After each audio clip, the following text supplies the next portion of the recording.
And then the vicar farted. Hi, everyone. Sorry, that went to a curious intro. I mean... Oh, very nice relaxed day. Realised there was pills. I'm on pills. Sorry, I've had a coffee and breakfast this morning, and that's left me in a state. Yeah, a nice slow morning. That is a treat. Yes. Maybe not for you. I feel like you have a relaxed life. Thanks, Johnny. Not really, no. I have more than enough to keep me busy, unfortunately. Day job does rather occupy my time. It's hard life.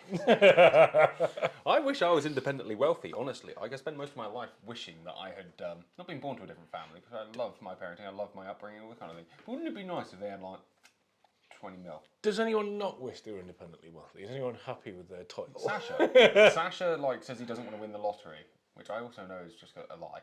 He's just weird. You know, I think it's just him, if you repeat something to yourself enough, you believe it, right? Yeah, fair.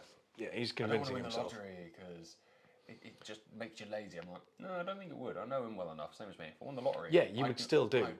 I'd have loads more fun and make money and have fun, but in a way better way than I do it at the moment. Yeah, I completely agree. I think you would run out of the ability to do nothing very quickly. I think there's two types of people in there. There's sort of the employed mindset, and there's the self-employed manager mindset. And I think if you give £20 million, I'm going to sound like a right-wing prick here, to someone who's never had the responsibility of managing money. Well, I mean, that has been proven, hasn't it? Yeah. I mean, not to say that if you gave me 20 mil, I wouldn't spunk 5 mil of it in the first year. No. Junk. Absolutely. On fast cars and things, yeah. Yeah. Helicopters and... Guns, cars, yeah. Houses. Yeah. Countries. I mean, you could buy a small country for that. Probably. Not a big one. You could probably buy a county up north. I was going to say, you could buy Newcastle. Yeah. That'd be nice. Yeah. You know that weird, container pub thing in the middle of Newcastle? I'd buy that. That'd be cool. Yeah. I might then turn the containers into buildings. An interesting concept.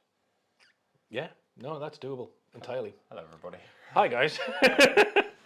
So I am in the south. Basically, we're nearly speaking French at this point. I mean, you ordered a coffee and the man didn't understand what either of you said. You had to repeat yourself. That did actually happen. Because it's called a latte, not a latte. Yeah. We are in the area where us northerners shan't be understood. We came down Monday. Yesterday we were together at Downlands, having an absolutely fantastic day. I think we're going to hold a TGS day there, which you should come down to. I know it's a long way to come, but... I'd do it. If we make a weekend of it, or a week bit of it, it's cool. 7-hour drive to get down there, but honestly, 100% worth it. What a day. Yeah. Not partially because of the company, of course. No, that was quite terrible. For sure. That was quite terrible. We thought, as we're here, and this is as far south as I've been in a good 20 years, we'd come and see the man, the legend, Jonny Carter. Oh, mate, that's a very kind intro, isn't it? Check it out. Oh, you're you nice. Gorgeous bastard. Oh, thank you. Do you remember? I'll sit up straight now. No, if you'd slouch down again, that'd be great. Cheers. Yeah, well, it's not possible. Everyone else in the world is inadequate in their physicality. Do you remember when we used to do a podcast? The Broken Gun? The Broken Gun podcast, like. That was a good podcast. It was a good podcast. It's a shame we had to go back to work, isn't it? We did, and that's the thing. If I get a question every time I do a Q&A anywhere, it's, will you do the Broken Gun again? It was by far my favourite gun-related podcast, because it was just 3 or 4 mates getting mildly pissed, having fun, talking about stuff, and that was good. I agree. But, unfortunately... Time. Oh, mate, COVID was bad for a lot of things, but for not working 70 hours a week, it was wicked. But it was quite good for that sort of creativity, because you had time to explore interesting new things, like doing a podcast. Yeah. But podcasts being podcasts, they don't make any money, and we have to. It's not entirely true, but like a YouTube channel, it just takes a shitload of work and becomes way less pleasurable as soon as you businessify it. Yeah. And you're gonna have a bit to make it worthwhile, but I think even if it was paying us money, I don't think you'd have got the 4 of us in a room at the same time with any frequency. No, it was. Because as soon as it opened up, you went back mental. Mm-hmm. Eddie got a new job. Bruce was starting working like again, and I started getting on planes once again, and getting anywhere, any of us, even two of us in a room at once, was it was very difficult. Very difficult. We did record one episode post, sort of in the dark times after we stopped. Unfortunately, we made such an utter arse of the audio in it; it was unreleasable. Oh yeah, but we did talk and have a really nice time. We did, yeah. It was great. You missed Imagine out. if you'd heard it. Yeah, It was fantastic. It was great. Pretty good. So we're here today to recreate that very conversation, but with more visual stuff. And we're together, which means the audio will be okay. You'll be able to hear us and everything, and there'll be no crisps. Or yeah. Well, what have you been up to? How long has it been since we stopped doing the podcast? Oh, 2 years. No. 2 years. 2021, mate. Yeah. Yeah. That's like, it doesn't feel just like yesterday. It does. But time was compressed between 2019 and 2021. It was the vortex of no time. When we still speak every day, so it doesn't feel like we've stopped doing a podcast. To be fair, it's still a group chat. Yeah. And it's still called The Broken Gun. Where do we go from here? Like, how do we start from now and work our way backwards of cool stuff that we've done that we haven't told the world about? Whatever, sure. You can lead, mate. You went to Krieghoff. I went to Krieghoff.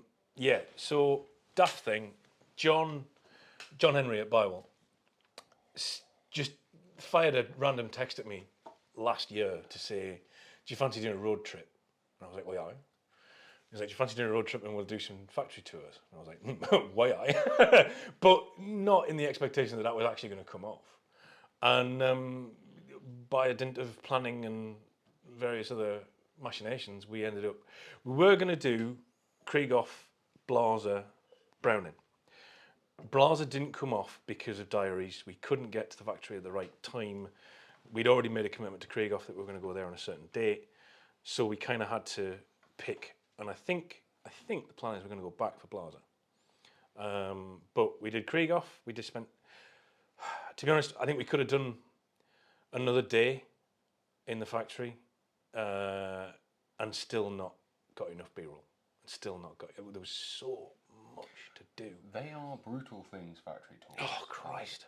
And the problem is you're actually interested. I do imagine when you watch these telly ones where the bold guy's looking around a chicken factory, that it is just black and white. It's very simple. Yeah, let's talk about this. I've got my production notes. But I find it endlessly fascinating being in those places. And I don't care about the filming. Obviously do. That's what we do. Yeah. But you're just like, I just actually want to know about this. Yeah. And you end up with 5 hours of footage about... I did exactly the same thing. Yeah. I did exactly the same thing. I asked, can we see the lockwork being assembled? Because I really wanted to see it happen. Yeah. Because if you've ever looked inside a Krieghoff, the lockwork is something else. I don't think any other gun is built like a Krieghoff. Not the trigger, at least. No, exactly. The trigger is particularly special. Yeah, that trigger assembly. And even the sub-assembly, like the trigger itself is sub-assembly, and the parts in that are like watch parts. And then we ended up shooting it over the course of about 4 hours. I'm not going to use it. It's. I found it endlessly fascinating. I think that's like a secondary video, right? Possibly, but it is the most brutal thing of any factory tour edit. Yeah, is getting rid of stuff. Yeah, I started out with nearly 8 hours of footage. I'm still editing it. I'm down to 3 hours 50, and I'm running into I can't shorten it anymore and not lose good stuff. Because this guy, Wolfgang, the engineering manager, is just a fountain of like knowledge and awesome facts. It's going to be epic. I mean, it's going to wind up looking like. Have you ever seen Smarter Every Day? So there's a guy called Destin. I can't remember his second name. He's an ex-JPL engineer, Jet Propulsion Laboratory. He used to work for NASA. He did like sub-assemblies on the Mars rover, and he's got a channel called Smart Every Day, and he's done. I have watched Smarter Every Day. You're bound to have, and he's done like long-form series on like the workings of a submarine and the did Kodak the one factory. when the submarine blew up. He did a film on that. Yeah, and I watched that. Yeah. So his tend to be quite raw because he's such an enthusiastic guy. Yeah. He's like, tell me how this worked. It's going to be more like that than the kind of slickness of a Jonny Carter video, because I'm not as good at editing and filming as Jonny is, but there's room for all sorts. Absolutely, but we may be well following you over there for the video shortly. That's what I gather. Yeah. So I'll try and get my nap first. And you crack on. Set the bar high, please. It is it is such an interesting place, and just the fascination of seeing how well engineered those guns are. I mean, ridiculously. If you think about German over-engineering, that's what it is. You know what I mean? Everything's made of bloody tool steel.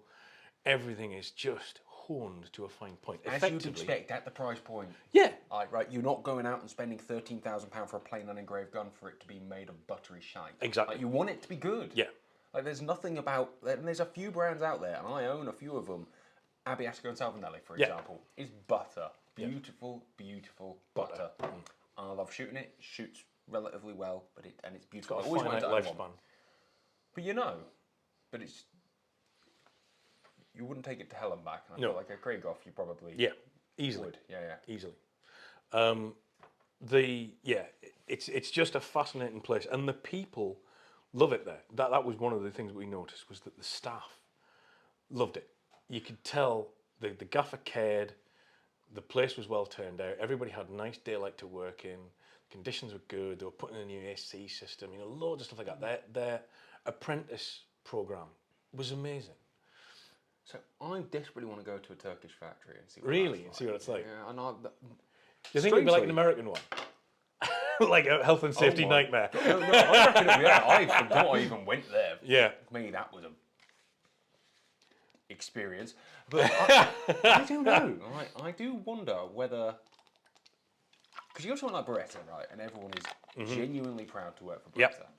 From the lady assembling trigger groups to the guy pushing trolleys around. They wear the stuff. They're all smiling. It's a clearly happy place to work. They make sure... It's a large corporation, right? Their job is having everyone be happy to work. I mean, Chris, you'd argue it's a mega corporation. I mean, they've been around for over 500 years. It's another place, Yeah. right? It's the oldest, biggest. It's wicked. Yeah. Like, you can't help but fall in love when you go there, as you know. Like, it changed my mind about Beretta. But yeah, absolutely. I don't know whether, Hassan likes making ATAs as much, and I'd like to find out, because you can see it, same as in every gun factory. You can get a feeling. You feel the love. Of the language. Yeah. You feel the love. You feel the bitterness. You see how the guys are treated, and you just know whether that's a brand you want to be associated with or not very quickly or not. And everyone's requirements will be different, and some people just won't care. They're looking for a quality end product and blah blah blah. But it is interesting. Yeah. I'm looking forward to Krieghoff and sort of stuff. But you imagine that at that level, they're proud to making the best in the world. You imagine correctly. There were some details around the assembly and the QA that just blew me away. Like, you'll see it in the video, but without sort of giving away too much. There's You'll sit through 3.5 hours of Lloyd EP. Well, it'll be a series, but there'll be... They make tiny little copper pellets, effectively, that go into a cartridge, and they test the depth of every strike of every gun they make. Pretty clever. So they make a little pellet that goes into a fake cartridge, fire the gun, and then they measure the depth to make sure that you're getting a strike. That's clever. Like, and then they just bin the bits, like, because it just all goes back into the... Yeah. But like, the fact that they do that, like, holy crap, that's awesome. But again, it is an extraordinarily premium product, and you expect that. Yeah, I mean, it is, but it isn't, right? If you look at the price points in the market, and it's always hard to justify, because there are plenty of people out there who think it's ridiculously expensive. But I suggest they go and look at Purdy. Yeah, it's the same as Browning, isn't it? Yeah. It's basically Browning. It's just basically Browning, Krieghoff. Yeah. Browning. Don't know why you buy one. You don't know why you buy one. Basically Browning. Same lockup. Yeah. But it's interesting, right? Like, there are plenty of things out there that are way more expensive. Yeah. At 14k, you get exactly the same as you get for $250,000 from Krieghoff. The base action. Yeah. And the shootability. And that's cool. Similar to Perazzi, but Perazzi obviously do have higher grades as you pay a little bit more, you get a bit more shootability. Yeah. Not a lot, but a bit. I don't know. It's that diminishing returns, though, isn't it? You're always spending on your gun. 14 grand, like, most people can imagine spending 14 grand on a gun. Yeah. They would probably want it to be unbelievably beautiful rather Forever than a basic gun. But that's all right. Yeah. Like, maybe I've talked myself into it. I don't really know. I do sometimes think that both of us are skewed in our opinion. Yeah. Through overexposure. Yeah, definitely. The fact that I think there aren't many brands between us that we haven't shot handled, reviewed. Been to the factory of it. Yeah, Oh, you become not jaded, but like the grade on which you, or the scale on which you grade guns becomes very Different. To day one, week one, day one. I remember walking in and buying a Browning 525, and it was the most dreamy gun in the world years ago. And I was like, wow, it's amazing, it's beautiful. Yeah. Now I look at it and I go, it's a great gun. Yep. If you want me to rip this to pieces, I will go for gold. And it's a great gun, so it's not fair to say you want to rip it to pieces, but you can suddenly. You start understanding more. And I suppose it's like being a veteran in anything, right? You speak to the guys at Holt, my God, they are vicious. You have seen the best of the best. The most unique of the unique, and so everything is up for debate and critique. Yeah. And that's really hard sometimes when they're being really mean to something. I'm like, there's a stunning piece of kit, and you guys are just... pulled it a bit. It's their job, right? Yeah, absolutely. They've got to be brutal and vicious about and they're seeing what? Pricing. They're seeing, I mean, they're seeing 4,000 premium guns a year. You're doing stacks of those, and you have for some time now, but that must be super interesting. I do love Holts. Yeah. Right? Just the opportunity to go there is always just to see the depth and the breadth of the stuff that comes through their doors must be fantastic. I remember the first time we went, they go, I was like, oh, look, a Holland Royal. Oh, look. Ready. Oh, look, a Boss. And I'm like... No, there's a Boss. I thought I'll never get like that. Yeah. I took 3 trips. Yeah. I just can't be bothered. I bought a Holland Royal the other day, quite excitingly. Not really that exciting, right price, and sadly like a flex, but I was like, it's a nice gun. That's definitely tick off about any man's bucket list. But it's amazing how quickly you just go, just another gun. And then you'll see some weird, obscure French or Belgium thing with a slightly different design. There's a takedown box lock in there. That was a takedown trigger plate. It was, it had a little lever on top. Yeah. You twisted that 90 degrees, little thing on the bottom, bang, trigger plate fell out. Right. And then top of the action came off. And suddenly you had complete easy access trigger plate side by side 20 gauge. It was sick. I bid on it and then phoned Simon the day before the auction. I said, take it off. It was 1,400 quid, man. Plus commission. That was $2,000, let's say. Yeah. I was never, ever going to shoot it. It handled well. I might have. But I also know that I didn't need it. I wanted it because it was fascinating. It really tickled me. Yeah. But that's what gets exciting, right? The things you've never seen before. Because Holland Royals are fantastic guns, obviously. But, bugger me, they've been making the same design, the same engraving on for 130 years. Let's be honest. That's a long time. hard. Yeah. That's a hard thing to argue that you shouldn't just buy an old one if it's made exactly the same. That's a good point. Can you imagine walking into Holland and be like, I'd like a Holland Royal with a house scroll? You're like, surely you'd pay for custom engraving, right? Yeah. I mean, maybe not. I don't know. I'm never going to be in that position. No, this is very true. Well, 130 plus VAT, I'm never going to be in a position where I think that's a good idea. No. Even if I won the 20 million, I probably wouldn't. No. Boss, over and under, fair enough. Yeah, like a rash. I'd go and spend $250,000 on that if I had 20 million of them. 20 millions. Of the pounds. Yeah, 20 million of the pounds. Yeah, I don't know, mate. I've gone off on one. I do apologise. You have, yeah. But it's interesting to me that people... You can suddenly see why Holt guys get excited by exciting stuff, and that is something I have become equally as bad at. Yeah. Because you can see the best of the best, and it's just... You already had fun for that. You do get the horn for the curious and unusual, definitely. Yeah, it's only got worse. Well, of course. Yeah, it's only got worse. I'm filming with Rich from Hick Micro the other day, and I smacked myself in the face with the scope. And we were chatting, he's like, I don't care about shotguns, they just need to work. But rifles, I want something different, and I want something curious, and it has to be something that no one else really has, and I don't want to see another one. I'm like, we're completely opposite. I want a rifle that I can go bang, bang, bang, kill stuff. I don't really care about it. I understand all the tech, I just want it to be shootable. I want to know that when I pick that rifle up, I can kill. And the shotgun, I almost want it to break every time I use it for me to be interested. I want it to be people that go, why the hell did you just spend money on that? Well, let me tell you. But that's all about, and it's funnily enough, I've just written an article about this, is what drives the ownership experience and what you are buying into when you buy into a premium gun. And it's a question that I'm sure you get as often as I do, is, why would you spend that much on a gun? You can get a pick and it's exactly the same.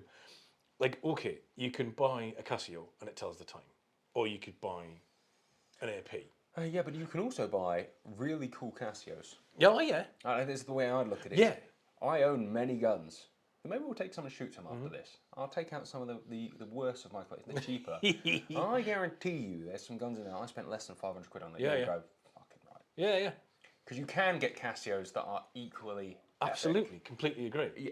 But it's what you get out of that ownership experience. So your story, your thought process, your desire is yours. And it's not for you or anybody else to say what is good or bad in terms of how much you spent on a thing, why you bought the thing. You bought the thing because you bought the thing. It's weird, isn't it? I think it's more of a British attitude, and even then I think it's probably regional. Oh, the Yanks as well. To can't consider, and the Yanks are equally as bad at it. They are, actually, yeah, yeah. The comment section over the years. Yeah. Take one step back and say, it's almost as I was saying, it's not too expensive. It's too expensive for you.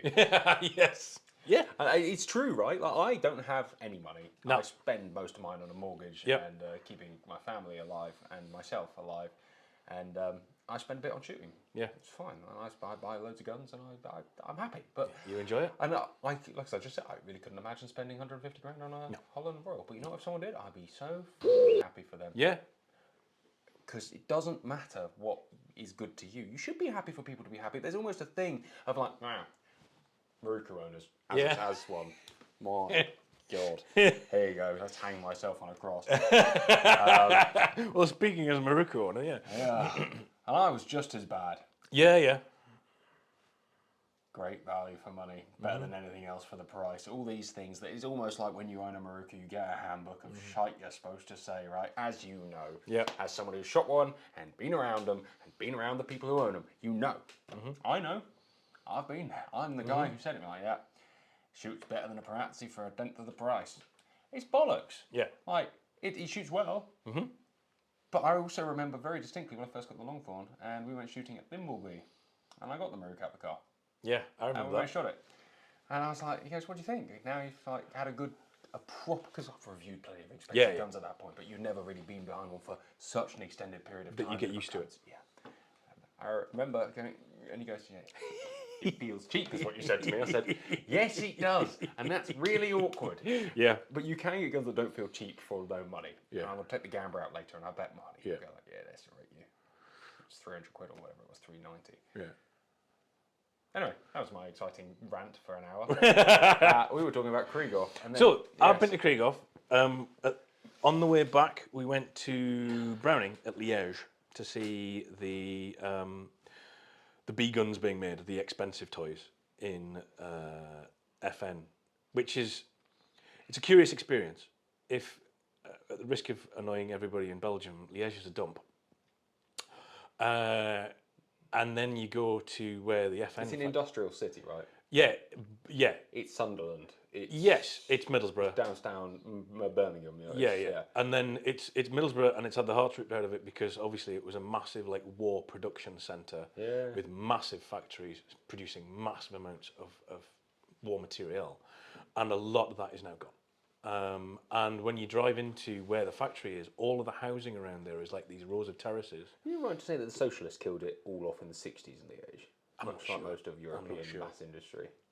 Don't know, but And that's not a political statement, it's Yeah. more of an interesting.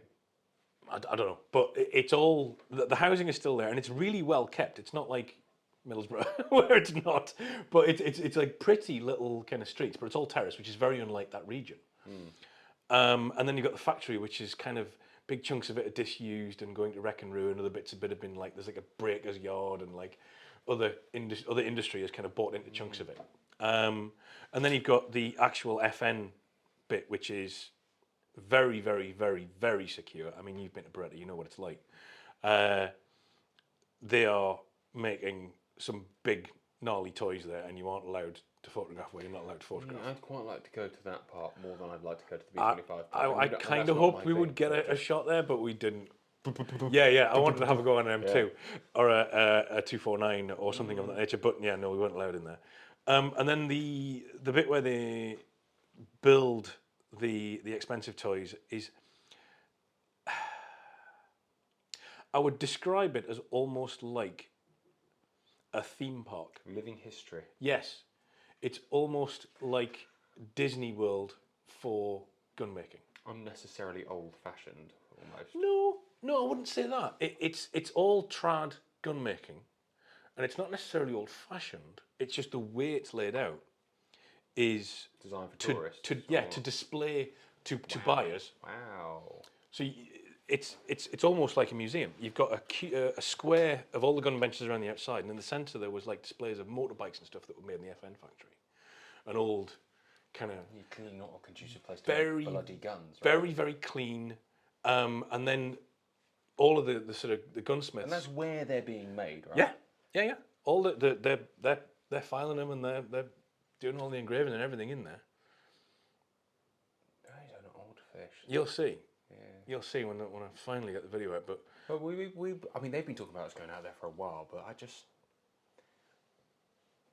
can't help but feel like it would be exactly as you just sold it to me. Like, Yeah. I just can't help but think that the only way that would be cool is to tell the story of the B-25, which is a bloody sad story in the grand scheme of things in recent history. And you just go, I really want to go to the Maruki factory. I'll go out there and make the film. I'd love to go and see it, right? I'm not saying I wouldn't, but I want to go to the Maruki factory. Yeah, and I'd love to see it. actual gun making, actual profitable, serious gun making. but done in the Japanese work ethic and style. Yeah, and more importantly, we get to use Japanese music. Yeah. We've used all the Italian music. And you get to see Japan because, like, I mean, that would be awesome. Never been, always wanted to. Yeah, me too. And it's hard to use a gun over there, like almost next to impossible. There's a load of things you can do, and the answer is none of them are shooting. Yeah. You can maybe go and visit a gun shop or two. Really like to do that. So we've got a whole list of Marukus that were never brought over here, and they're the best value for money. Basically, shoot like a £20,000 gun for £2 grand. I don't know if I've already mentioned that, but that's a really important fact about Marukus you need to know. But it would be cool to go and see. A President is a pretty rare gun over here. I'm aware that over there they are less rare. Yeah. And I'd quite like to go and build an understanding of that. I'd also like to go to all the car parks that were once great gun making factories. I'd love to see clay shooting in Japan if it's a thing. It is, but you won't be able to hold a gun, seemingly, is the Because from what I'm I a understand. foreigner. You ain't got a license unless you speak Japanese. Can't even get a temporary one. From what I understand, that could be complete bollocks, given that obviously the Olympics were there and people took guns. Yeah. But like most Olympics, they always make some kind of special dispensation to make it slightly less arduous for sportsmen to come over, make themselves look like a reasonable gun-owning country. So you have been deep inside Italy. Have you got an Italian passport yet? No. I don't know if I'd want one, to be fair. I was going to go for a second passport, but there'll be one that has like open access to the world. Like Swedish passport's pretty sound. Yeah. Not many guns made there. What was it, 2 gun makers here in Sweden? That's it, if not one. Make a lot of military gear, but it's not really our thing. Could soon change. Yeah, Viggo Olsson is the biggest gun maker there, from what I understand. Right. Maker of fine bolt action rifles, very, very pretty. And then there's a guy who bought the Flodman Caprinus thing, who still makes the odd shotgun, but I don't know. Yeah. They're going to be sodding expensive. They are all sodding expensive and really not that accessible for most people. No. And one presumes, like most of these niche gun makers, it take you 5 years to get one, so what's the point? Although I would like a Flodman, that would be really cool. You ever seen one? No. First people to ever experiment with stainless barrels. They made the first ever titanium over and under. Right. They glued it together, didn't last. Pretty cool concept. Though. Yeah. The way it locked up, straight drive hammers. This is back in the 60s, mate. They patented all manner of cool shit. And straight drive hammers in the 60s, wow. Yeah, they did everything. Yeah. The trigger pulls were amazing. The action was super low profile. They were well ahead of their time. I mean, like I said, they patented density and stainless steel barrel technology, everything. The guy who invented it also invented a pump action. I've got one in the shop that I could show you. Right. It belongs to Dan Hill. Oh, okay. In fact, we should make a film on that today. That'd be cool. I might have to ask him for me. Dan's coming over as well. Yeah. But it's proper cool, man. I don't know. We're speaking about Sweden. Italy. Swedish passports. Italy. Do you remember Italy? Yeah. You've spent enough time there. Yeah. You've done what? Beretta, Cosmi, Rizzini. Did I do Rizzini since the podcast? Probably. Yeah. Oh, yeah. Yeah. I mean, the podcast was a long time ago. Yeah. Beretta, Cosmi, Rizzini, Beretta again. I've eaten a lot of food. Went to the Catcher Village. That was sick. That was cool. Yeah, the Catcher Village. That looked like a right laugh. That was a right laugh. Yeah. So Catcher Village is, imagine the British shooting show. Yes. If you took about 30% of the gunnery away, had some markety stands for cheap hunting clothing, army surplus. The usual shot, yeah, obviously. And then randomly had a whole quarter for 5-star Michelin food. It was bizarre, man. Yeah. It was quintessentially Italian in its fine food doesn't necessarily belong to rich people attitude. And that was wicked. They have a very egalitarian approach to food there. Yeah, as it should be, man. Everyone deserves to eat well. Yeah, yeah. You can go to the shittiest roadside trattoria in Italy and eat better than you can in some nice restaurants in the UK. Yeah, and it's pretty much all reasonably priced food, right? Pretty much. Yeah. Not sweepingly. I've eaten some bad food in Italy. Of course. None that springs to mind, honestly. Actually, I say that. But Italian food is simple and rustic and good. I've eaten some pizzas in Italy that were potentially too bougie. Yeah. But do you not think that's that's the only time I've ever had food that was a bit like underwhelming? Do you think they're catering to the fact that it's become? I think perhaps the taste is different, right? And perhaps their idea of refinement is different to ours, and our idea of perfect is just what they call food. Yeah, fair comment. Yeah, simplicity. Yeah. Whereas the French are probably different in that respect, because our ideas of fine dining are obviously very similar, and ideas of standard food are very different. Yeah. Where to start, man? Cosme was insane. Yeah, that was your thing, wasn't it? I mean, they're just... You were like a kid in a candy shop when you got that gun.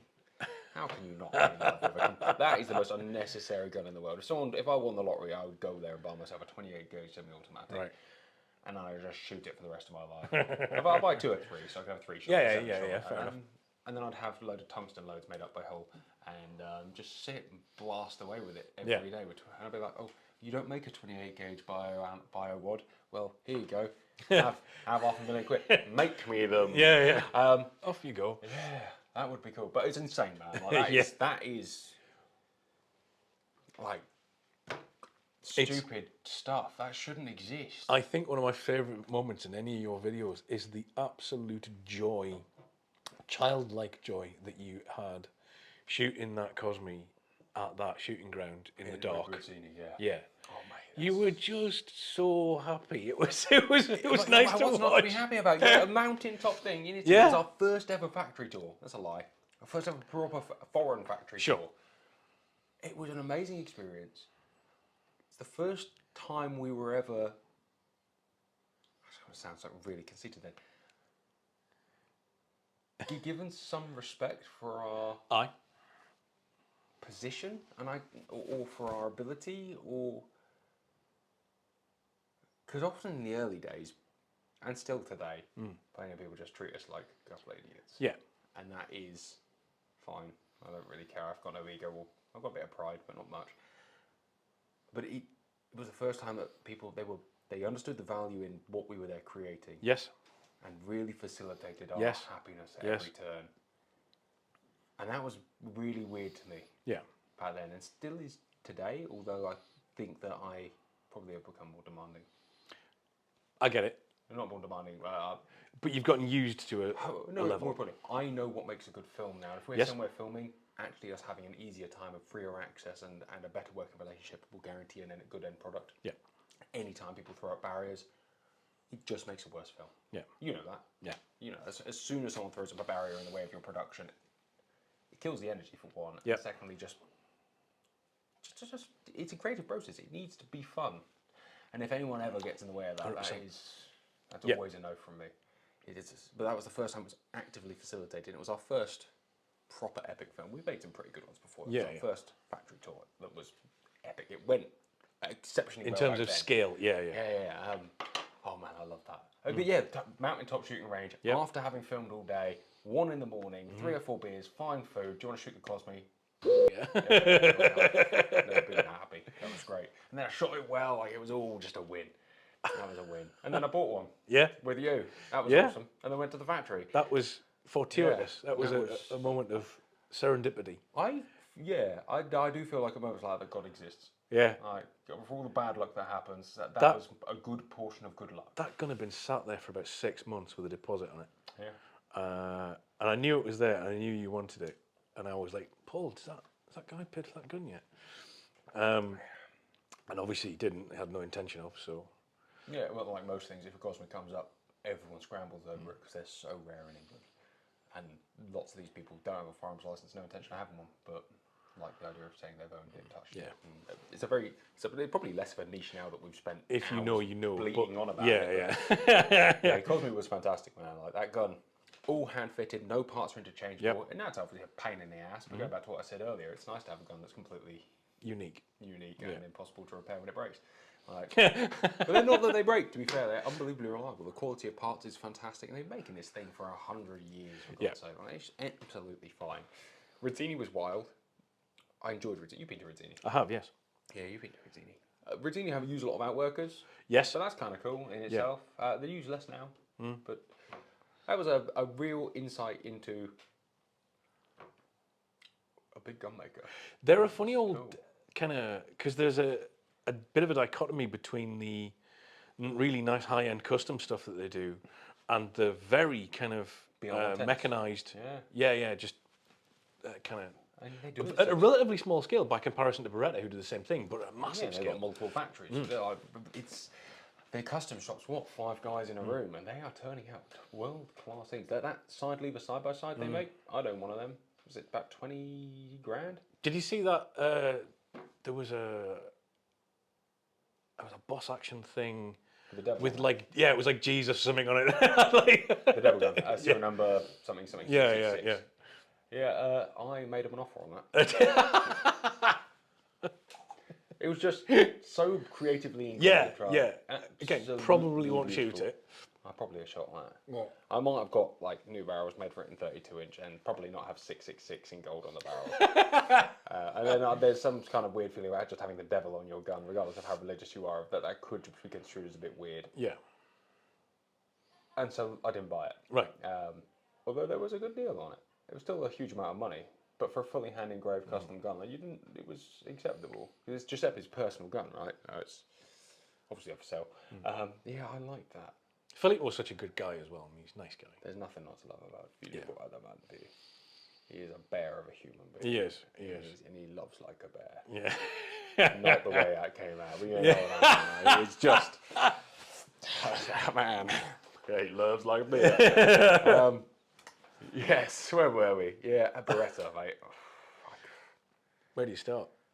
I've done a whistle stop tour a couple of times at Beretta with like customers, but I've been there making Perazzi content. I've done a bit of content at the factory with 694 and the SL2 with their brand managers and the SL3. Sorry, yeah. I watched that video last night. Right. I'm not an obsessive fan. As you do. That's such a lovely gun. It really is. Yeah, we should probably just have bought one, seeing as this is not a live stream, so we can have guns in it. I've got an SL3 in for a review for the Shooting Times at the moment. And I shot it yesterday because I had some gun complications of my own. Indeed. Took me a while to get used to it. Yeah. It's fast. Oh, it's different. It's very different. It's got loads of midweight, like a comp gun, but where it's the game spec, the barrels are just light. Yeah. Like, in a 32-inch, I think I'd have been all over that like a rash. But that little 20, this 30-inch, it's light. Yeah. And it's not a bad thing, right? I got to grips it in the end, but going from my 32-inch gun to that, Of course. Very, very different. took some doing. I bet, yeah. You've really got to slow yourself down and concentrate. And Lead pictures are totally different, way smaller, obviously. But yeah, by the end of the day, it was nailing them. And trigger brakes, trigger balls, ejection, opening, closing. Yeah, everything. It's a quality piece. It's an interesting one, right? Because when it first came out, because everyone else was like, it's just an expensive double ELL. I was like, that's just an expensive double ELL. Didn't. And I saw one at EWA 2019, and I remember thinking, hey, that's all right. A bit more attention. And it kind of just left my mind. I think, they sell a few and blah, blah, blah. And then when we went back out for the factory tour, I saw them on the workbench at Beretta do it, their custom shop. Yeah. I'm like, hey, that's a good looking thing. And then the SL2 came out, and I'm like, that's an extra good looking thing. It's all very, and then you actually look at the internals and the workings, it's a baby SO10 with all the inner workings of a DT, but it's in a fixed trigger group, and it's actually then squatted down in a 686 way to get the trigger pulls even better Loctite. It's sick. Like, it's a good thing. You can see the design that's gone into it, and it is such a cleverly designed piece of kit. From the mechanics to the aesthetics, to where the headwork comes up and the lines of the stock. Like, that someone actually sat there and drew that out and goes, this is a nice line. Yeah. Let's keep that line. Yeah. Not. And then how let's is this engineer the to fit it. easiest way to machine this shite. And you've seen that so bloody often with guns, and it's nice. Don't get me wrong. And from an era of guns where having flatbacks was good and so on and so forth. But if you even go back to the era of side locks, you can see some of them are stocked up to the fences. Some of them must have square backs. Some of them are. It's always been a hallmark of quality not to have too many straight lines. Yeah. It's bastard hard. Yeah. But it was. Yeah, I'd own an SL. Yeah. Oh yeah. And only going to the factory made me think that. I Yeah. just thought it was expensive, and then you look at it and actually understand what goes into it, and it's not. It's probably the best value gun they make. Do you know? I think it's the hardest thing is explaining to people how something feels, because when you manipulate something that well designed, it makes sense. But then trying to get that across to somebody who's never held one And then is the lines really difficult. come into your brain and do nice things, and you can't go. This gun makes me happy. Yeah. And people go, it's because you're a gun-loving idiot. Yeah. You're a gun snob. Yeah, and how do you describe pointability? I remember I was chatting to a friend of mine about there should be a metric for like you could balance see where the weight sits, and actually really come up with some kind of detailed balance handling profile. Right. And a bit like stock dimensions. You know, stock dimensions suit you or in the ballparks of, and they always give you that. Wouldn't it be interesting to be like, yes, this gun balance the guitar overall length is X. 30% weighs this much. Yeah. The back 30% weighs that much. This is the balance point, and you go, all right. I prefer a gun with 50% midweight. Yeah. With a balance point 62%. I think the number of people who would understand that, and this is not having a go at Mate, I wouldn't understand that. it would the top be shooters don't even care about that. vanishingly small number of people that would do it. And even then, you know as well as I do, you can pick up guns that are spec great, blah blah blah, handle well, they feel good, everything about them's good, and you take it out and shoot it shoots like a bucket of poo.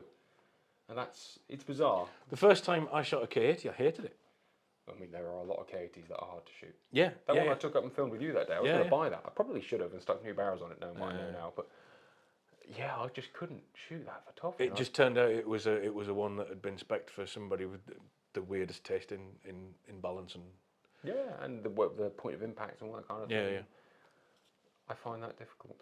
Not utterly difficult, but difficult enough to. It's a bit like Parazzi's, right? I've shot some dogs. Yeah. Absolute dogs. I've shot some nice ones. Yeah. When you get to that point where you are bespoking a gun, if it's been bespoke with somebody with a weird shape or has been fitted badly or whatever, it's never going to be nice, regardless of how nice a gun is. Oh, it could be really nice, but you can't shoot it. Yeah. Right? I took an Auto 5 out for a film. I was just going to shoot it. I put 100 rounds for it, didn't hit a target. That's all right, mate. It might hit 10. It's one of the really interesting things about when you get down to the nitty gritty, as we do, because we've been doing it for so long, the massive differences you can make in feel, fit, and function by making fairly small changes to like dimensional fit. I've got an Ergosign at the minute to test, Pretty cool. which I've been wanting to play with for ages, right? I've done the TSK, I've always wanted to lay my hands on an Ergosign. And it's on a DT11. And I took it out of the box with it set up as the previous owner had shot it. And it was horrendous. It was punching me in the face, huge amount of muzzle flip. It was all over the shop. So I basically took it to bits, put everything back together in like a factory spec, straight down the middle, 35-55. It was bloody lovely. It shoots like a DT11. But how much you can ruin a gun by fitting it badly. So, when we were at Beretta, they have their testing tunnel, right? And we released a video that, if you haven't checked it out, is an unbelievable. I got shouted at in their testing tunnel. What did you do in the testing tunnel? Yeah. What did you do? I went in. Yeah. I wasn't allowed in. And that's probably enough. Yeah.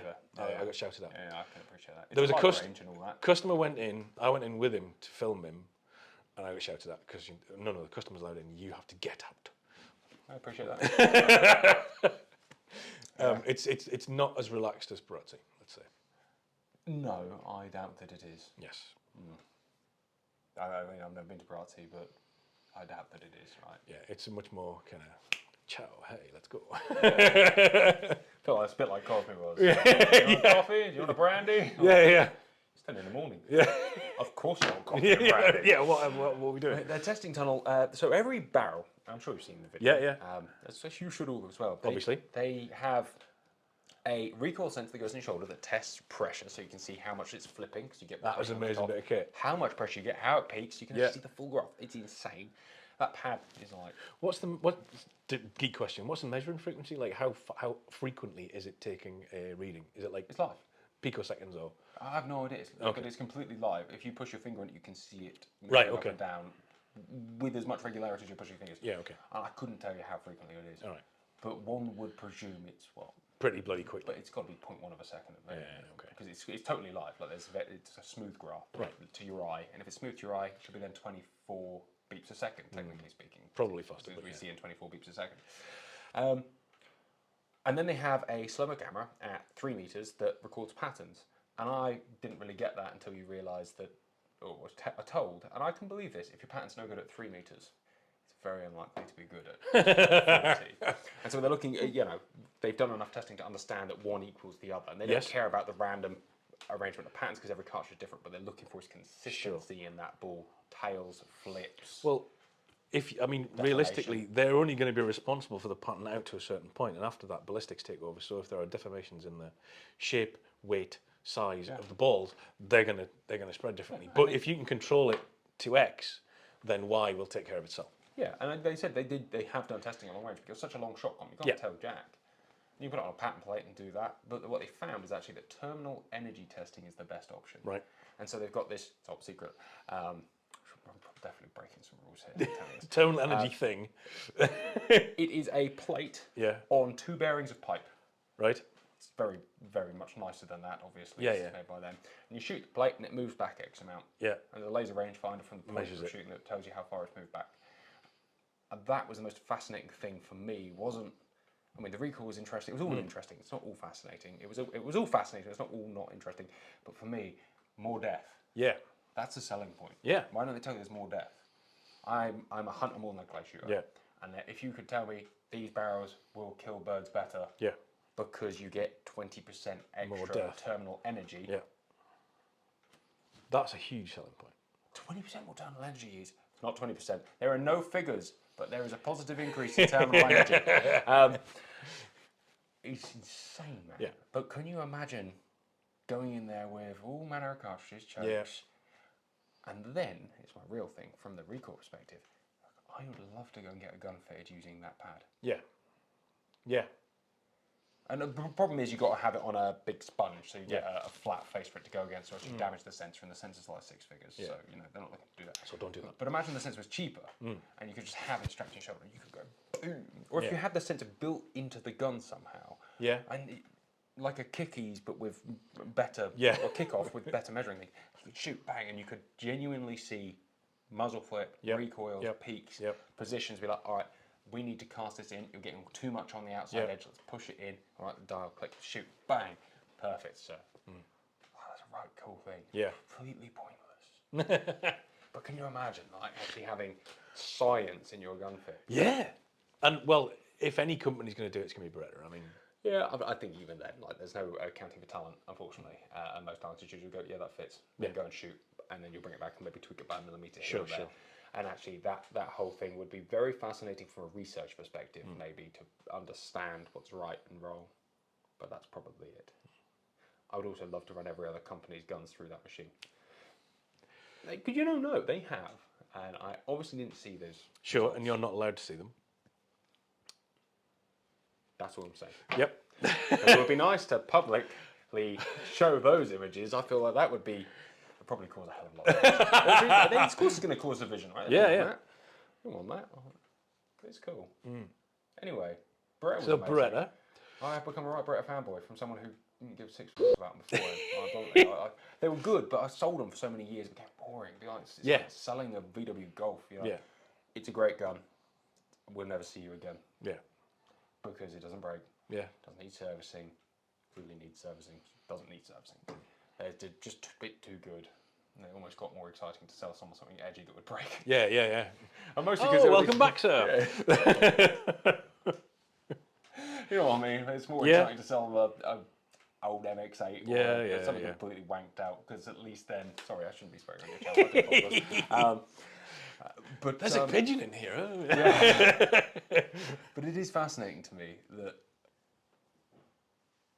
because you get bored of some of the same things. Yeah. And I saw it with every person I ever worked with. You get bored with it. I can't. Sometimes you go through days where you silver pigeon days when I've just done the silver pigeon if you want a silver pigeon. Other days you might try and convince them to upgrade or go for a second-hand DT or a 682 or, you know. It's interesting. Yeah. And even then you'd be like, oh, you should buy this gun you've never heard of. Yeah, yeah. Rottweil. There you go. I've got one in the shop actually. That's I got my storage in the shop. Salvinelli or something interesting. Yeah, something interesting and reliable. Fantastic. That's what the world needs more of. I've owned cars like that my entire life as well, unfortunately. Yeah, man, Beretta was cool. Yeah. We've done other things. What have you been up to other than that? Well, we did the third. Is it the third? Parazzi vid, took JD out. Yeah. That was fantastic. I mean, that looked like a good do. It was a good do. JD is amazing crack. Jason Doyle, sorry, from Phil Sports Island. He's amazing crack. He's a good guy, and he really knows his onions. And one of the good things about it was, because he knows his onions, he spoke very eloquently in front of the camera and was very good at explaining what he was doing and why he was doing it, and it made for a really, really good vid. And he had a fab time, and he got a great gun. No, so it's always nice when you can actually capture those moments, right? yeah.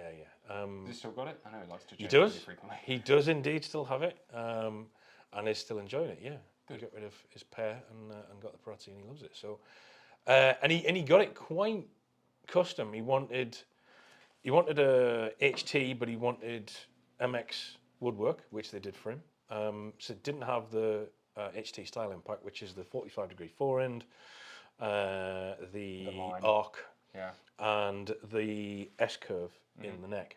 He just wanted it Billy basic. He wanted it to look like an MX, but an MX, but on a 2000, on an HT. And he got some stick for his choke choice from Fabrizio, but he What did he stuck go to his for? guns, quarter and quarter. The Italians were not happy with that. Yeah, we're in England. I don't know why anyone. I know that you can Parazzi to take full choke steel, but why would anyone actually want that? I do not know. And having seen what that does on a pattern plate, it's not pretty. No. But no, he had a fab time. We had a fab time, and it was a good vid. I got absolutely bitten to death for whatever reason. First time, I got an insect bite on the sole of my foot, which is incredibly painful. I had one of those probably like a decade ago. I remember every time you walk, it just starts to itch. You sit at your desk if you want, or sit in the car and drive, and it's fine. Then you get out and you walk, and it just starts to itch. Yeah. Yeah, I never wanted to cut something out of my quite so much. Yeah, absolutely. I reacted really badly to them. I had like massive lumps all over me as well. It was bloody awful. But yeah, that was great. BSS was big this year. Oh, that was Did a huge amount of content. Yeah. And that was great actually, because completely without planning, we managed to make utterly different content. We didn't cover any of the same stuff. And they're both hour long films. That is bizarre to me. How But isn't big that place is? Yeah, there was so much there that two YouTubers could do a full hour and not cover the same stuff. It was great. I was there for 3 days. Yeah. And So was I. I didn't see half the stats. No.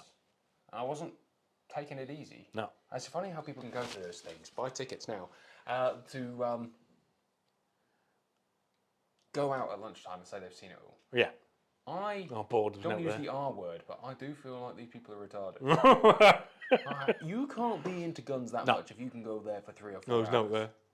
Yeah, I don't get it. I understand that some people, like, it's different for you and I because you know a lot of people, so you do walk slowly and you talk to people. If you want to gun off, you get the gun off. Like, it's because you're not scared to talk to these people. Yeah. Everyone there is there to make sure you have a good time and Yeah. have a look at what you want to have a look at. That's what the show's about, and I think people could do with stopping and talking and having a look. And I know there's a lot of plans for this year, and I'm filming Gun Review Series 2 and speaking to John. It's a pretty exciting affair. Very exciting. I'm looking forward to it. Bit bigger. There should be a few more places to stop and sit, which Which think is nice. Nice, because it's a big day. Yeah. Otherwise, I mean, we were knackered. We grafted for 3 days solid, as did you. I mean, you guys were running around like we nobody's worked hard the business. first day, and the other two were. You never stopped. I mean, easier, we barely spoke when we we were drove there. for about 15 minutes. Yeah, in the 3 we were days. so Did busy. we go for a beer in the end or not? I don't know if we did. I thought we did, no. No. We did. I think it was come about 7 o'clock. Yeah. Other than on Brian's birthday, we went to bed. Yeah. No, we were absolutely paggered. I mean, it was graft solid for 3 days. And as you said, I could have spent another 2 days there and still not seen everything. You know, it was huge. I always think like the last 3 years of going, 4 years, I mean, I've gone from like the last 3 years of going and filming and trying to make the best film possible. I mean, we've been making a film there every year for like 7 years, 6 years, and they got better and better. I'm like, no, we need to make sure we see these other bits. You just never do. You can't. You can't do it. No. It's an undoable thing. Yeah. Maybe it's not, but I also there's a lot of stuff I'm not that interested in. Sure. That's not true. But I'll go to Swarovski. Always want to have a look at Swarovski. I always want to go to the scope manufacturers, but maybe I want to have a look at the new thing that's out. I don't know. I try. I've always been very good at not looking at things that I want to buy. Yeah, fair. Because I'm pretty compulsive. Wallet avoidance syndrome. Yeah, I know you're something like that. It's a lot easier to look at the things that you not really in the market for. And scopes, always need new scopes. Yeah. I like optics. Yeah, no, British Shooting Show was good. Went to America for the first time. Yeah, And your second, American third, films fourth, have and been fifth times. epic, man. Yeah. I need to come out to the States. I need it, like, in my life. That's my goal. Good. I like America. I'm not sure if I don't prefer Europe if we're going to be traveling somewhere, but I think it's just the distance that America is away. It's a bollock. And it does represent a lot of work every time we go, but it is fun. I've had some good experiences. Like the quail shooting, that was awesome. Gun Factory was eye-opening. They speak English there, but it's such a different culture. And their gun culture is wildly different to ours. And a lot of the people are really nice. Yep. The vast majority of the people we've met are really nice. Respectful. Yeah. Yeah. It's interesting. Cultural respect is still existent because the threat of physical violence is still very real. This is a good point. This is a good point. Which is an interesting one. But I enjoy it out there. I'd like to go and spend like a year out there just travelling, shooting, and making films. But it's also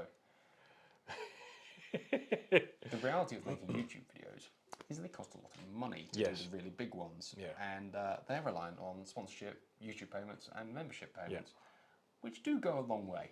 I'm not sure if they quite stretch to a month on the road in America. No. I also have a family with 3 children, so... Yeah. The reality of being a gun tuber is that your YouTube revenue is not good, right? It's just not. It is not paying for... After 7 years, I'm just about paying for my diesel. You know, it doesn't pay for anything else. And it's one of the reasons I've not done as much content this year. I've been really quiet this year because through the summer, I've been busy with various things, you know, Charity work. Personal. I've done a bit of charity work. I want to talk about it. But I've taken some paid work that has had nothing to do with the channel, but the money's gone towards the channel. So it's taken me away from making content. So apologies, everybody hasn't been as regular this year, but you know, I've got to pay for it somehow. It's a real interesting thing, mate. I mean, I went full time doing this a couple of years ago, and we make a lot of content for other people in a similar kind of vein, right? Because it helps pay the bills. Because you can do heavily sponsored YouTube videos. Yeah. And I'll tell you what, most people who sponsor them really just want your soul, and so we avoid doing that at all costs. Which is why it's really important that you have members and regular sponsors, and the regular sponsors sort of support the cause. But you know, same with you, get right? it. Yeah. Yeah, they're like, please promote our product. Yeah. Subtly. Yeah. Use it when you need to. Yeah. But just you do you. Yeah. Because you're nothing without integrity, and obviously certain sponsors want some exclusivity, and honestly, that's fine. Yeah. I don't care as long as the product is non-conflicting. Yeah. These guys are fantastic. I'd rather shoot Hull than anything else. Like, I was shopping since I was a kid. It doesn't bother me not shooting anything else. Choose to use. I mean, I used Hull for years before I picked them up as a channel sponsor, and bless them, they've looked after me. Yeah, they are fantastic. Yeah. There you go. That was a good segue plug. But they are fantastic, right? And I've also worked with some people who I don't work with so much anymore who had higher expectations of what they were going to get. That sounds bad, doesn't it? It's a tough life, actually. I think not many people, certainly we're not that, I mean, I find it's not really many people's damn business how much I'm paid or what we do. Sure. And maybe it's an interesting thing to share with people one day.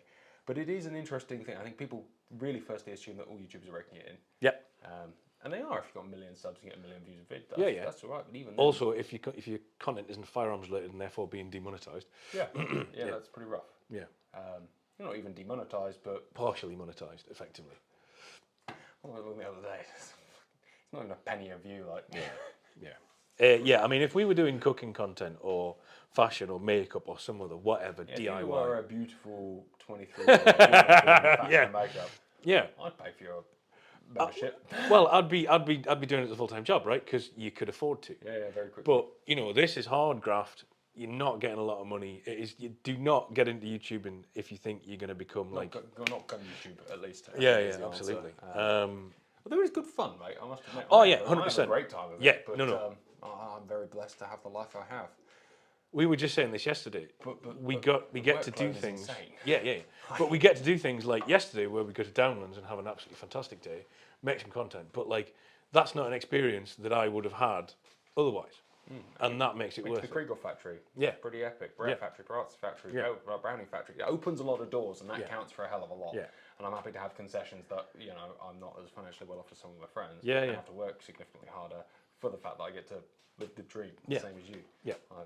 Because I'd want to do those things anyway, right? Yeah. Pretty cool. Yeah. So yeah, YouTube. It ain't the easy life.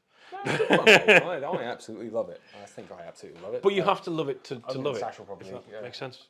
disagree, but Yeah. I spend most of my time complaining about it because it's a constant money thing, isn't it? Yeah. Because there's wages to be paid and content to be made. Yeah, You can run it differently, but when we make films for other people, there's always. And we make more films than any other bloody company in the world, as far as I can see, other than other YouTubers. Yeah. It's such a unique experience. Yeah. Because it's so content hungry, right? You got to feed the machine. Constantly feeding the machine. With I mean, good stuff as well. With Yeah. good stuff. Well, that's the hard part. Or are you just David Florent otherwise, right? Yeah. You're just producing sausage links. completely pointless content. Yeah. And I don't mean that in any offence to him, but a lot of David's content is completely pointless. Yeah. It's a review without any thought, any product knowledge, any information, and it's just there for the sake of being there. Yeah. And I'm sorry, David. Not that sorry. A little sorry. That's a bit rude. Because some of the content he makes is all right. Yeah. But some of it isn't. But content for content's sake is just... Yeah. Because it's just feeding the sausage machine. It's just dumb. Yeah. And it kills us here to always be trying Relevant. our hardest to make fresh, cool content, Yep. original, Of a high quality. market leading in my head. The market's very small in shotgun content. Yeah. There's not many of us. No, it's tough Yeah. and it's fun, but it's also probably easier just to be like Krieghoff's the same as a Browning. I mean, talk about sensationalist. Northern Sporting Weekend. How was that? I didn't make it this year. Coming next year though. Busy. We did the final again. I tried to step up the production again. I don't know how much more I can do. I think as a televised form of sporting thing, it's about as good as you're going to get. Not blowing my own trumpet in terms of my production quality, just as a format. Sporting clothes is hard to film and make interesting. Yeah. We work very hard to do it, and even then, it is what it is. Right? Yeah. I got grief this year for talking, but this year is the first year I haven't had a mic. So normally I'm talking to everyone. I didn't have a mic this year because we had a mic on William, who was doing the scores. So I was just talking the same way I normally do, but it was just to the mic.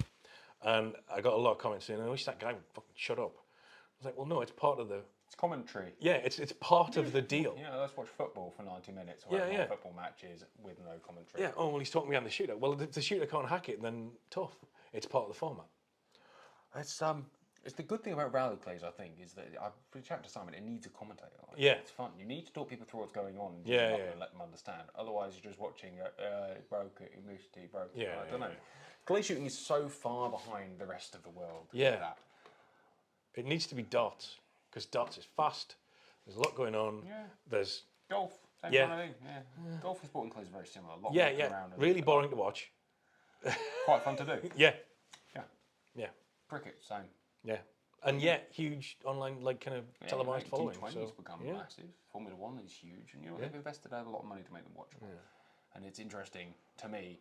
Here you go. Here's some really dark stuff that most people in the UK really don't care about the future of it, and this is the organisations we're talking about. In America, they do. Yeah. That's an interesting thing that they understand that in order for these things to grow, to attract outside sponsors, and to make it a $1 million prize pot. Yeah. Which why not? Right? Yeah. If you win a national kart fishing match, it's a 6-figure fund. If you win the British Open, you win a $2 grand shotgun or something. You be the world sporting was a couple of grand. You'd be the best shotgun shooter in the world. Travel from all over the world. And the only thing you get is the bragging rights. Yeah. Come on. You've got to hold down a full-time job as well. Yeah, well, you have to be in a structure, you have to do all Yeah. this, and they can all do that, but it just doesn't quite sit right with me. Yeah. I know there's all sort of stuff's been covered before, but it is interesting. Yeah. I would like to see more investment in Yeah. televisation, and that doesn't have to be through us. I'd love to see what a professional production company can do. We are a professional production, but like if you drop someone 6 figures, Yeah. boom. Get an actual film crew. Yeah. Yeah. And even then, I think they'd suck. I think we. Yeah. I think we'd 'Cause need, they'd we'd never need to done be it before. executive producers on it because Yeah. it's such a unique thing to film. And to understand. Yeah, and to understand, to see where it has to be. They did a live stream of the NSCA final, the Yeah. Super Squads. Brilliant, really good. Yeah. Few things would need tweaking, but Yeah. really good. It's tough, man. Yeah. Because it's boring as shit to watch in person. Yes. It is and it isn't. There's very little jeopardy, right? And it's a long form thing. Yeah. But imagine that if you was taking the pomp and the pageantry out of an F1 race, if you just turn up and watch a car go past every 5 minutes, that's pretty bloody dull. Yeah, that's why I like the rally close thing Simon's come up with, because it's fun. Yeah. It's a battle. It's jeopardy. It's fun. It's exciting. It's quick, Yeah. right? Yeah. Yeah. Match, done. Speed. Match, Yeah, done. The yeah, tennis, yeah. You just watch the points go up, boom, boom, boom, Yeah. boom, Yeah. boom, Yeah. boom. Formula One, I find exciting, but you've got 20 cars, there's constant overtaking, there's pitting, there's all kinds of stuff going on. There's stuff going on to entertain you all day long. You watch a Sporting Glaze course, you're like, oh no, he dropped 2 on stand 10. Yeah. Yeah. Yeah. It isn't televisable. And it doesn't look hard, right? No. It doesn't look hard, and that's the trouble is. Well, it doesn't, because the other problem with filming clays is it is next to impossible to film them in a way that doesn't either make them look too easy because you've zoomed in to see them, or too hard because they're basically invisible. Like live streaming shot cams would be really interesting. Yeah. That'd be quite an interesting concept. That would be interesting. And it's something that I've spoken to them about. It's totally possible if you have a strong enough network, and the units would then need to be bigger, probably wired into some kind of transmitter in the Yeah, front yeah. end. But not being funny, all that stuff's built into a Formula One car by regulation standard. Yeah. And if you went to Pattison, Krieghoff, and Beretta, Well, you could and build them. Browning, and You say, could build them at the forend. yeah, here you go. I need this built into the fore end, please, and the barrel. I need every barrel to have a little catch, and it's a much smaller camera unit with the battery in the fore Yeah, and yeah, transmitter. Yeah. Why not? Yeah. Totally a thing. I mean, Formula One cars didn't have them 50 years ago. Do now. They have cameras on their heads. Yeah. Both sides. They're Yeah, armed. yeah. Truck on every corner of the truck. Formula One truck. Well, think about it. There's also, you've then increased your real estate for sponsorship, because if you put things in view of the camera, do you know what I mean? It would pay for itself eventually if you got the right sponsor. Yeah, if people put money into it, right? And I think Britain's probably the wrong place to do it, but America will lead the way, and it will be really impressive to see what happens. I am already proud of their dedication to sporting clays. It's cool. And there are plenty of people who complain that it's too American. I don't care. Yeah. I enjoy shooting a straw baler, but it would have been. I enjoy kicking a ball around the park. But Yeah, it'd be yeah. nice. It'd be nice to go and watch a Premier League match, wouldn't Yeah, it? yeah. If you like the NFL of clay sporting, that is. Yeah, and they sort of tried it, but anyway, let's move on. This is uninteresting. Well, I started it, so it's even worse. What else have you been up to, Lloyd? Northern Sporting Weekend. Yeah, good. Yeah. No, good Hey, weekend. it's gonna hate, mate. About We the comments, by the way. well, we completely, by the way, with Johnny's knowledge, we did a complete rip off of the Clay Tour format with Chris. It was good, man. Enjoyed it. Well, I enjoyed doing it. We had a good crack. It hasn't got a huge amount of views, unfortunately. It hasn't been. I don't know why, but it's not been terribly popular. You can never really hack the algorithm, Yeah, unfortunately. it is what it is. But It doesn't help that only about 5% of the population of England can understand your accents. that's fair comment. If you are, if you've not watched it, go and have a watch. It is a great vid. There's some crack in there, and we do a bit of mick takery, which is always good fun. Crikey, what else have we done? Channel-wise, not much more than that. I mean, going back the year before, Pratzi. No. I picked up a few extra channel sponsors. Other than that, nothing really. Nice having a few sponsors. It is difficult. It's a relationship, as you said, that's hard, Yes. hard to sort. Yes. But good, though. Yes. Buy tickets to the British Shooting Show. You see us there, why not? I mean, Yeah, I mean, that's a reason to go or not. You can avoid us all day. That's equally as good. I need to have a little look. What have we actually been up to? It's a real interesting thing. What have you been up to? Let's get on your channel. This is good stuff. This is great watching content. This is content-orama, this. Lloyd Pattison tour. All right, videos. All right, let's go through. The Silver Pigeon 5. I thought you'd be more scathing of it, to be fair. It is basically just a 695 built on a more reliable action. Yes. And that's okay. And you pay for the damn privilege. Yes. That is for sure. I think the engraving isn't our cup of tea. I think that's probably why we both don't like it. Yeah, it's. As I said, I don't know why you would buy that versus spending a little bit more on a 694 or buying a used double. Well, it's not compatible with a 694, is it? It's an No, engraving but gun. at the end of the day, it is a sporting gun. It's not. It's not a game gun. They make It comes with extended. They Yeah, make a but game spec. that one comes with extended chokes. It's a clay gun. Yeah, but it's not for clay shooters, is it? I know, but It's for people who enjoy clay shooting. yeah, That's not a competitive gun. It's a competitive gun, but it's clear that if you were in that market, you'd buy a 694 or a second-hand DT10 or 11 even. If you found the right one. Yeah, it's a great gun. You know why? Because it's exactly the same as a double E. Yeah, fair. Oh, it's great. It's a fantastic gun.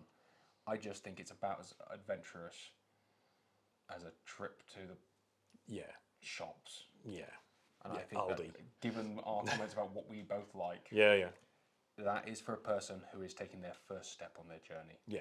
They haven't got into the fetishy stuff yet. No.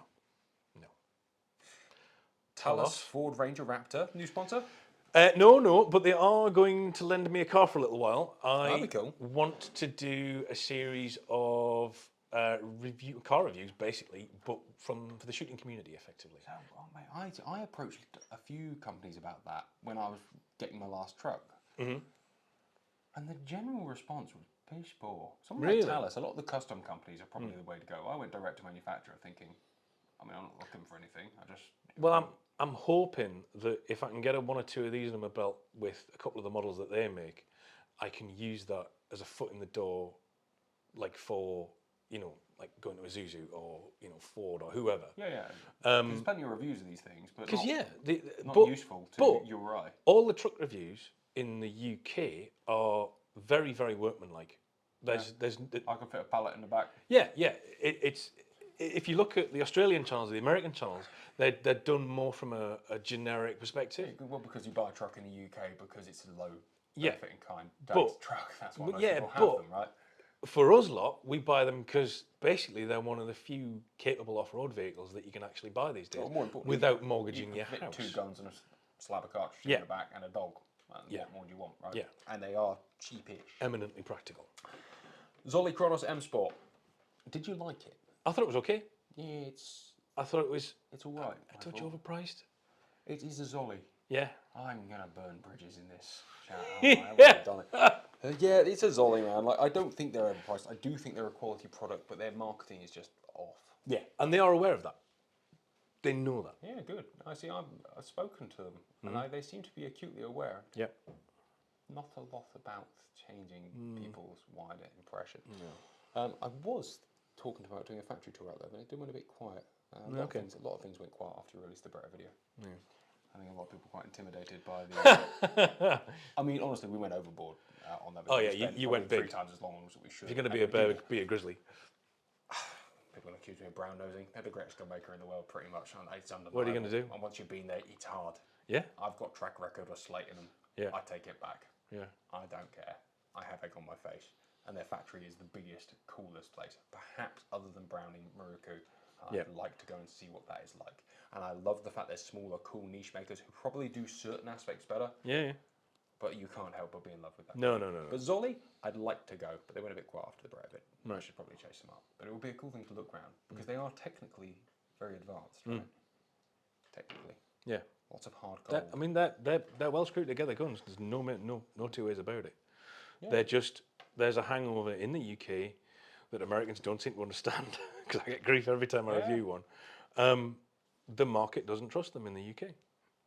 The importers were untrustworthy. Yeah. That's the problem. And the second-hand values aren't good enough, and that's bad. Small community, long memory. Yeah, and fixable, totally fixable. Oh yeah, completely. Memory. Completely. But they're in a tough spot, right? There's a lot of second-hand guns that aren't worth a lot. They should go out and buy them. Yep.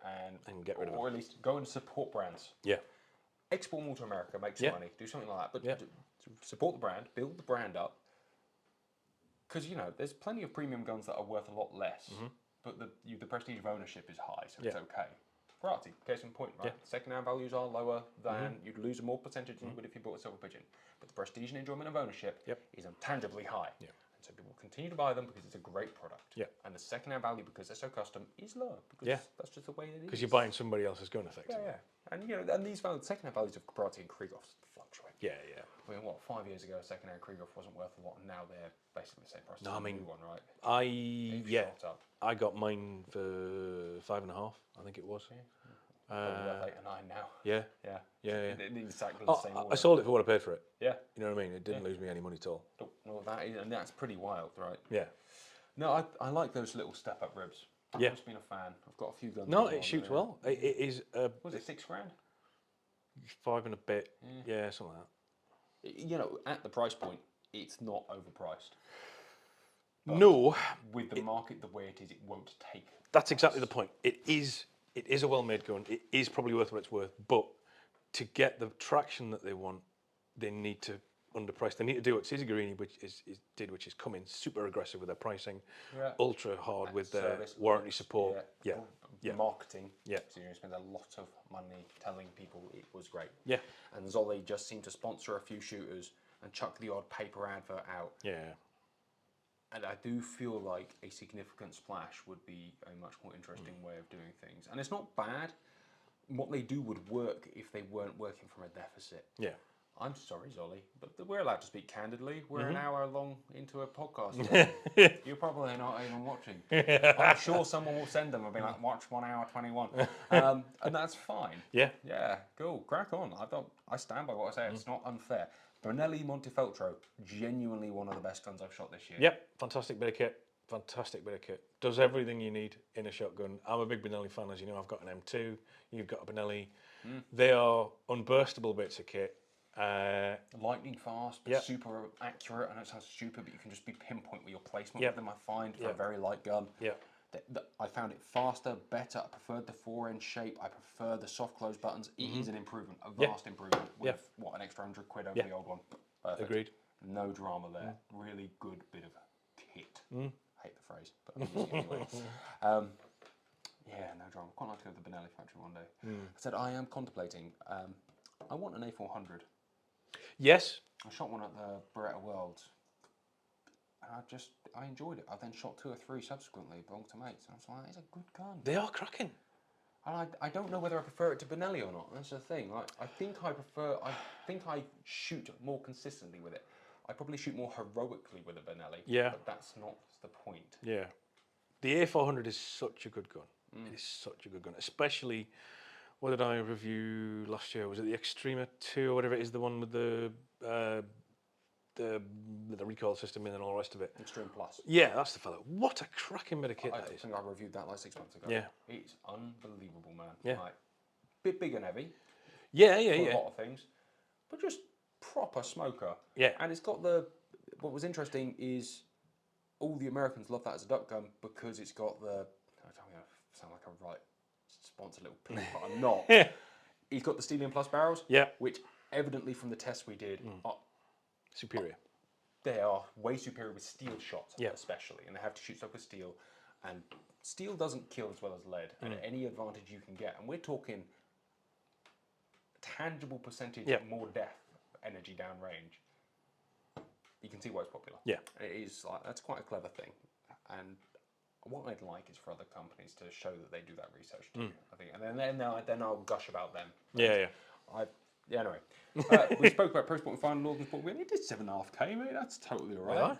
Yeah, it's probably a bit long. Yeah, but there was so much fun. It was. No, I don't mean that in a long way, but I think. No. I get it. People turn off on longer videos. We always try if we can keep them short, unless it's something like a factory door, and even then, the reason they're so slick isn't because we want to make them slick. It's because we don't want them to be long. Sad, isn't it? Yeah. The XS12 and Vantage Webley and Scott. They were all right. They're lukewarm. They are pretty uninspirational. Yeah. I'm looking forward to trying the good value. pro sporty things. Yeah. When I get them, but we'll see. They're coming out in Gun Review episode 2 in October. All right. Okay. They mechanically didn't turn me on too much because they've saved money in that department, obviously. Sure. Well, you can't make a gun for that much money that looks like that. But it's shot really nicely. Good. So that's important. Yeah. Maxus 2? Yeah. Memorable? Not really, but I think an upgrade on the Maxus 1. I think the ergo's better. Yeah, I would agree. I think they fit better. I always found the old Maxus to be too blade thin. Yeah. But Stock dimensions were just a bit nasty. Yeah. This is a much more I adult gun. slightly miss the concept of the clip-off forend. But, like, you've... I agree. yeah. But I also appreciate that's probably easier. And Oh, yeah, to manufacture, more yeah. idiot-proof. Yeah. And remember, there's a lot of people buying these guns and giving them a hard life. Yeah. I expect that catch is... Probably breaks. Yeah. Oh, now the Invictus 9 you did 4 months ago. I give that like 99 out of 100 when I reviewed it for shooting times. Just complete. Yeah. Not perfect gun, but for the price point, It's it's the most beautiful gun you could buy for that money that was still ultra reliable. Yes, agreed. Really, really surprised by how much I liked it. When I saw it, and when you see it in photographs, it doesn't work until you see one in the flesh, and you're like, holy, this is nice. I think the photographs, again, lots of gun photographers, same with that Hole in a Horn they released. Yeah. They're difficult to photograph. They edit them, and then they just look fake. Yeah. They look cheap, plasticky, and Turkish, and don't look like they're made of metal, and that's dumb. Yeah. Like, I'm no gun photographer. Someone like Wesley Richards. Yeah. They make their guns make them look like they're made of metal. Yeah.